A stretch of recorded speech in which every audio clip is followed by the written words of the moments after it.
watchdog, headquartered in Paris, had put Pakistan on its grey list of jurisdictions.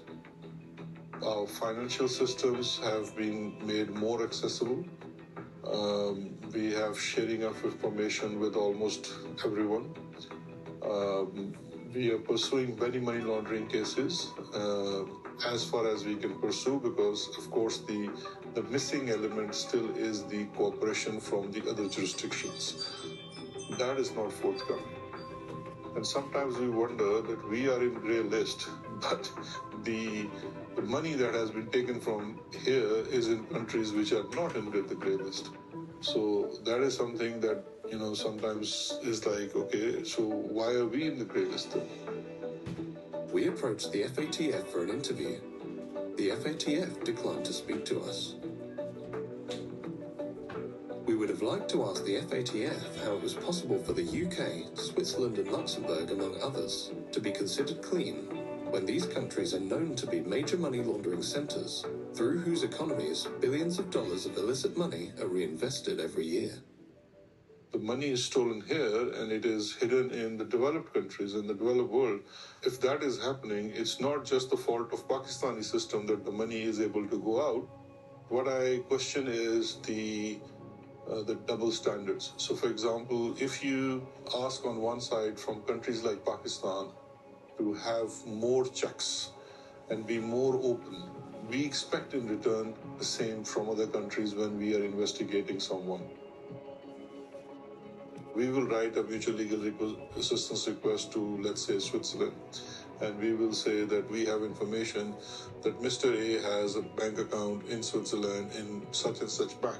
We don't know the branch, we don't know the account number, but he's definitely in the system and his identity, date of birth, everything is shared, and we will seek information. And maybe 1 year or 2 years after, we will receive certain questions from saying, can you identify the branch name, or can you give us the account number? Whereas we have said in our first request, we don't have those. When Pakistan Tehreek-e-Insaf government came into power, we formed an informal arrangement with the UK authorities called Justice and Accountability Initiative, and NCA also set up a small anti-corruption unit within NCA, which was to assist in Pakistan on its request.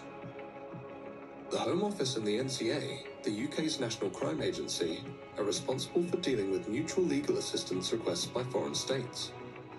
Pakistan filed numerous MLA requests in relation to the Sharif family's assets in London.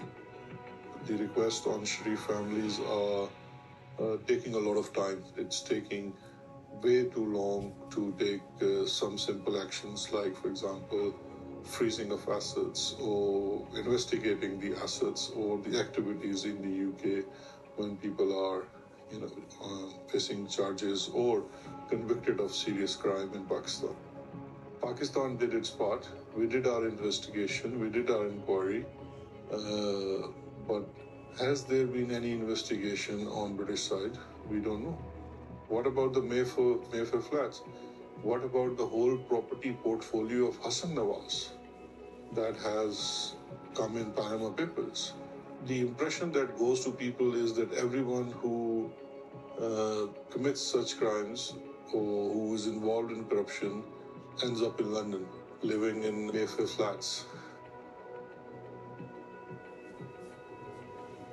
The main issues for developing countries are Western countries. Unfortunately, here in the UK and other Western countries, we can be very good at pointing the finger elsewhere and saying, hey, look at all that corruption over there. But the reality is we are facilitating that corruption. We are complicit in the laundering of public funds because we have a ready-made system ready to go where corrupt individuals can hide, can spend, can clean their money. London and its role in the offshore world is that it's a money launderer's paradise. It's a money launderer's paradise or haven.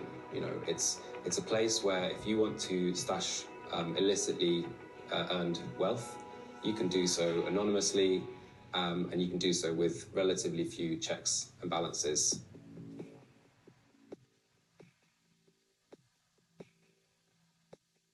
The Russian President Vladimir Putin has launched a major military operation against Ukraine. Thousands of troops, backed by tanks and missile fire, have crossed the border into Ukraine on every front. Ukrainian President Volodymyr Zelensky called on all of its citizens who were ready to defend the country from Russian forces to come forward, saying Kyiv would issue weapons to everyone who wants them. We've already put in place the largest package of sanctions in our history. Today, the White House announced new sanctions against members of the Russian elite. Tying Russian oligarchs directly to assets is proving very difficult because they are all masters of using shell companies and relatives to hide their true ownership. For those who wish to hide their money, British dependent territories such as the Cayman Islands, Jersey, and the British Virgin Islands are the destination of choice.